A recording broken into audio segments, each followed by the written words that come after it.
You're listening to Skeptoid. I'm Brian Dunning from Skeptoid.com. Finding Butch and Sundance. It was the most popular movie of 1969, winning an Academy Award for its screenplay by William Goldman.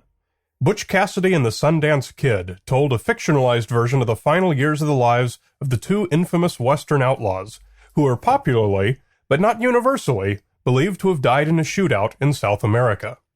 Finally cornered in a small room in San Vicente, Bolivia, the movie versions of Butch and Sundance faced an entire regiment of Bolivian soldiers. Goldman's screenplay describes their fanciful ending best, though slightly different from what ended up on screen. Close up, the captain. Over and over as he gestures forward toward the tiny room where Butch and Sundance are. Captain says, "Ataque! Ataque! Ataque!" Cut to one group of men vaulting the wall, moving forward and quickly.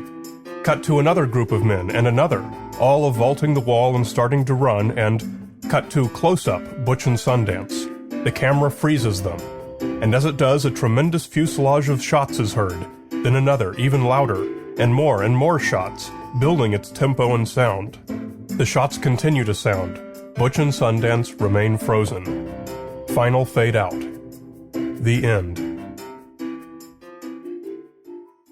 However Butch and Sundance actually came to their end was probably less dramatic than this, but probably no less violent.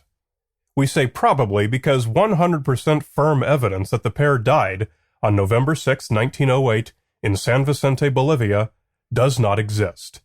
In fact, whole mountains of stories do exist that one or the other, or even both, survived the shootout and even returned to the United States.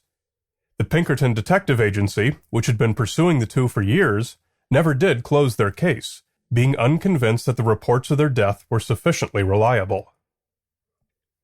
Butch and Sundance, whose real names were Robert Parker and Henry Longabaugh, had felt too much heat following all their train robberies in the United States, and after several failed attempts to win amnesty, they fled to South America in 1901 with Sundance's girlfriend, Ethel Place. Together, the three lived on a ranch they bought in Patagonia. Over a span of 7 years, they kept their hand in the game, robbing banks and mine payrolls from Chile to Bolivia. Sometimes they were joined by one or more of their former partners from their wild bunch that had become so notorious in the western United States. Butch used to write letters home to family, and much of what we know of their exploits comes from this documentary evidence.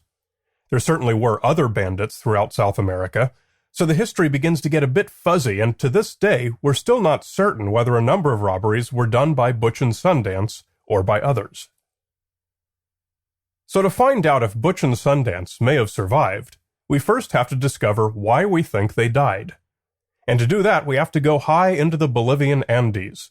Really high, in fact, well above the tree line, where there's nothing but dry brown sand and rock. At 4,500 meters, 15,000 feet, the air is thin, and it's cold and dry all year. The Andean high plateau stretches for hundreds of kilometers and is exceedingly remote. Beginning in 1820, hardy Bolivian miners found silver veins there, and San Vicente was born. But even nearly a century later, its brutal conditions and nearly inaccessible location had kept San Vicente only a tiny mining camp, with a few dozen adobe buildings, well clear of any governmental authority or proper services. Far away on November 4th, 1908, trouble was brewing. 2 white men tracked 3 couriers from the Aramayo Mining Company, the richest one around, and after a day they robbed them of 15,000 pesos, worth about $100,000 today. Trekking home, they stopped to spend a night at San Vicente, but found there were no accommodations for visitors. The camp administrator, Cleto Bayot, put them up in an adobe hut adjoining one miner's house. They had some small talk about who they were and where they were going. They gave their names as Brown and Maxwell, and they were heading north. The miner provided them a dinner of canned sardines and beer. Unfortunately for the happily munching outlaws, 2 hours before, Bayot had also just put up, in another of the town's huts, a posse of 4 men who were searching for 2 Yankee bandits with a mule bearing the Aramayo brand. So after making sure the newcomers were comfortable, Bayot excused himself, went down the block, and roused the posse. Three of them, 2 soldiers and a policeman, accompanied Bayot back to the house, guns drawn. The sun had just set, and lamps were being lit throughout the town. It was bitterly cold. The clumsy posse stepped into the light from the house's open door just as Maxwell, the smaller of the 2 men, happened to appear in the doorway. Maxwell immediately drew his gun and shot dead the lead soldier. Everyone scattered for cover and began firing. Soon guns were emptied, and the soldier ran back for more ammunition. The officer roused anyone else he could find to help cover the back of the house to see they didn't escape. What's often described as an action-packed gunfight was really just the posse firing blindly into the house, in the twilight, with Butch and Sundance occasionally firing back. At one point, screams of pain were heard from inside. As the darkness became complete, the guns became silent. The posse watched the house all night. At first light, the posse crept inside, guns at the ready, to find the fight had ended the night before. Brown and Maxwell both lay dead, each wounded in the arm. In addition, from their positions in the room, it was clear that Maxwell had shot Brown in the forehead, from inside the room, and then himself in the temple. The first soldier killed by Maxwell was the only other casualty. The 2 men were positively identified by the victims of their robbery and by others, and the money from the Aramayo mine was found in their saddlebags. Yet, in the lack of any proof of identification, they were buried as unknown in San Vicente's cemetery. So what have Brown and Maxwell got to do with Butch and Sundance?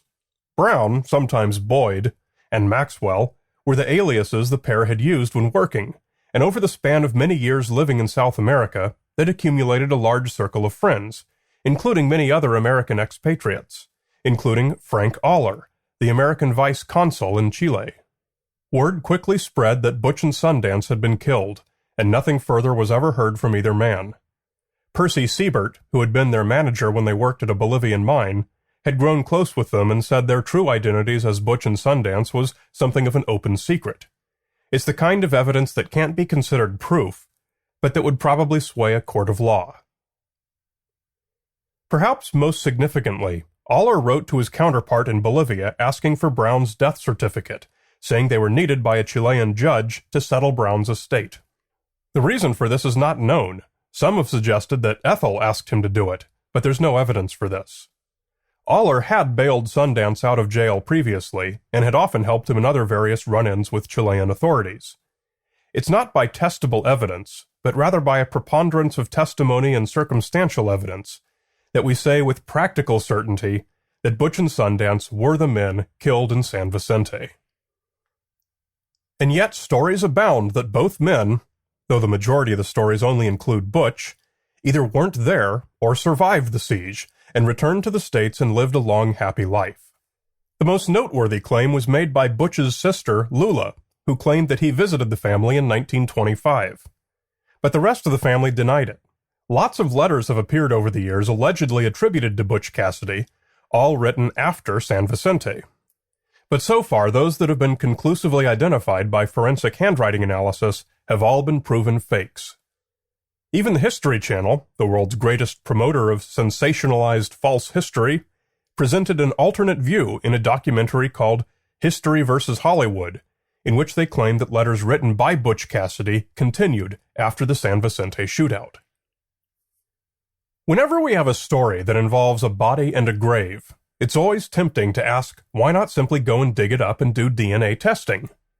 San Vicente's little cemetery is in the same place now as it was then, so in 1991, a television crew for the series Nova went down there to check it out. They brought along forensic anthropologist Clyde Snow, famous for doing all sorts of groundbreaking work throughout the world, including Kennedy, Tutankhamun, and Mengele. The crew did their best to exhume skeletons only from where research had shown Brown and Maxwell most likely lay. Armed with genetic material from a surviving relative of Sundance's, the team analyzed the one candidate skeleton who was a potential match for the outlaws. The skeleton was definitely not related to Sundance. Of course, the team appropriately did not tear up the entire cemetery. "We may have been off 5 feet or maybe 3 feet, Snow said. Maybe if we could have gone a little further, we would have run into Butch or Sundance. Today, San Vicente is still a tiny single-employer mining town, a few rows of prefabricated buildings rattling in the thin, dry breeze. It's a lonely and quiet place, which could almost pass for abandoned. There is the walled cemetery, yet another part of San Vicente that has been unchanged all these years.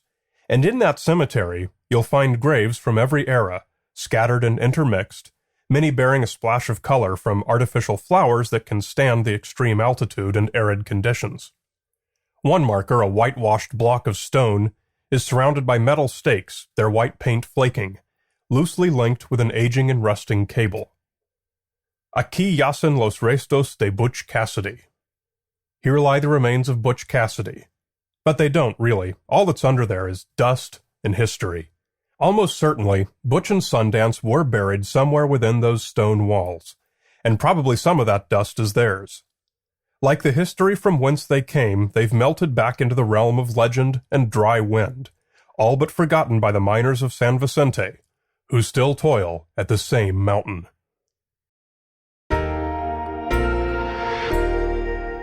You're listening to Skeptoid, a listener-supported program. I'm Brian Dunning from Skeptoid.com.